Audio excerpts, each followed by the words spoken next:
fazendo missões? Porque eu vou tratar de alguns assuntos muito fortes, eu vou mexer em algumas feridas, porque não tem como falar de missão e não tratar algumas coisas com ele.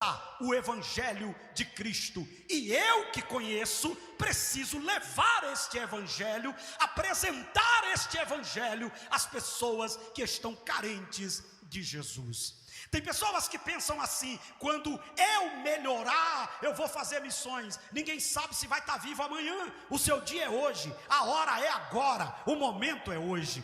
Eu me lembro lá onde eu pastoreio, uma irmã estava passando e uma pessoa tinha sido baleada. E todo mundo estava ali, liga para a polícia, liga para o SAMU, liga para o bombeiro, liga para alguém. E aquela irmã estava tão ligada que a pessoa estava agonizando. E ela se aproximou da pessoa, falou de Jesus. A pessoa não conseguia mais falar. E ela disse: você crê que Jesus é o Senhor? Você quer entregar sua vida a Jesus agora? E a pessoa não sabia, não conseguia falar. Ela disse: levante pelo menos um dedo. E a pessoa levantou ali aquele dedo, ela orou, entregou aquela vida. Quando o SAMU chegou, a pessoa já tinha morrido, mas o inferno perdeu, aquela alma foi para a glória, aquela alma foi salva. Missões é uma questão de urgência. Mas o que tem acontecido com a igreja no século 21? A igreja tem se acomodado, a igreja tem ficado na sua zona de conforto, como aconteceu com a igreja primitiva. E para a igreja sair da zona de conforto, ela precisa tomar algumas providências. E nesse texto a gente aprende alguma delas. Primeiro, quando Jesus diz assim: e era-lhe necessário, ou seja, o evangelista João, narrando o fato da pregação em Samaria, ele diz: era-lhe necessário passar por Samaria. Quem não conhece as escrituras pode olhar e dizer: sim, pastor, era necessário ele passar naquele lugar. Não, era necessário ir em um lugar que outro não iria. Era necessário passar por um lugar que havia um preconceito contra aquele lugar. Uma igreja não tem como fazer missões se ela tiver um preconceito, um conceito preconcebido a respeito de um povo, a respeito de alguém ou a respeito de um lugar. Por incrível que pareça, existe gente na igreja que parece que eles querem selecionar quem Jesus deve salvar e quem Jesus não deve salvar. Existem pessoas que é como se elas dissessem: este aqui merece e este aqui não merece. Existem pessoas que olham para lugares e dizem assim: aquele lugar não presta, ali não tem gente que preste. Mas o dono da igreja, quando olha, não está vendo o que o lugar tem, mas está vendo as almas que o lugar tem, as vidas que este lugar tem. Quando Jesus estava tomando a decisão de passar por Samaria, ele estava contrariando interesses. Para você entender esse texto do capítulo 4, você tem que andar um pouco nas escrituras, voltar às páginas do Velho Testamento. E lá na época de Roboão, você vai encontrar como começou esta cisma que na época de Jesus já durava 500 anos. 500 anos de preconceito. 500 anos que as pessoas olhavam para Samaria e diziam: este lugar não tem jeito.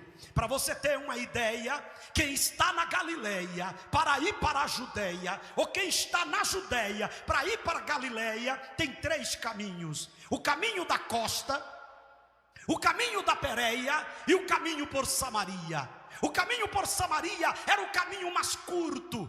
O caminho por Samaria durava em média 3 dias. Mas o que era que os judeus faziam?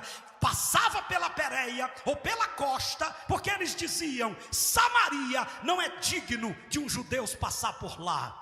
Para você ter uma ideia, eles dobravam a viagem para não passar por Samaria. Quando eu falo deste texto, eu trato a igreja no aspecto do preconceito que ela tem. E deixa eu falar algumas verdades aqui, e não se zangue comigo. E se zangar, peça perdão, porque amanhã eu vou embora. E se você ficar zangado, vai ter que ir na Bahia me pedir perdão. A igreja que não trata quem está dentro não pode querer trazer quem está fora, porque é Deus botando para dentro e os preconceituosos botando para fora. É Deus salvando e pessoas empurrando as pessoas para fora. Gente que olha e diz: esse aí eu não concordo, mas essa obra não precisa do céu a concordar. Essa obra tem um dono e o dono está dizendo: é alma preciosa para mim.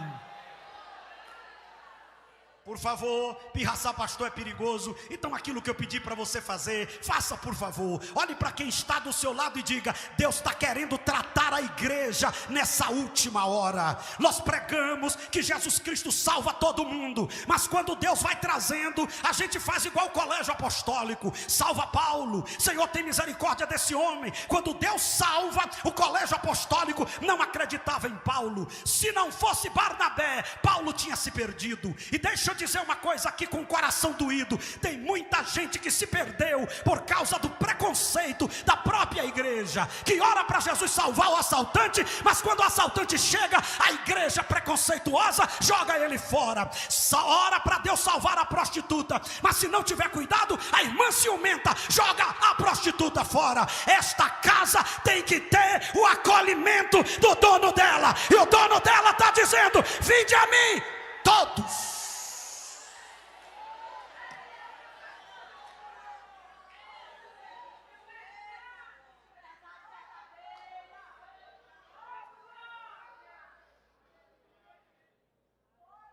Eu costumo dizer, quando a mensagem é um pouco mais forte, que a alegria de alguns é que o tempo é pouco. Então você só vai sentir que apanhou quando chegar em casa. Mas aguente tudo, receba a palavra esta noite.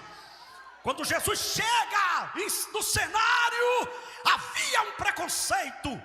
Havia, pastor Josué, alguém olhava e dizia: Samaria não, Samaria não. Para você ter ideia, quando Jeroboão, todo lugar tem um treiteiro, mas treiteiro só tem espaço se a liderança não tiver habilidade. Jeroboão não teve espaço com Salomão, mas teve espaço com Roboão, e com Roboão ele dividiu. Tem gente dentro da igreja esperando um vacilo para poder criar problema dentro da igreja. A liderança tem que estar debaixo do sangue e protegida pelo Senhor, porque tem gente que fica esperando para poder criar um problema. Foi o que aconteceu com Jeroboão. Jeroboão, quando ele consegue fazer a divisão, e ele fica com 80%, e o rei fica com 20%, ele teve uma ideia. Qual foi a ideia? Tirar o povo da adoração. Satanás tem raiva da adoração. Satanás tem raiva do lugar da adoração. Satanás tem raiva do momento da palavra. Sabe por quê? Deus não habita aqui, mas aqui é o lugar que Deus fala com você, aqui é o lugar que você fala com Deus, e aqui é o lugar que Deus te trata.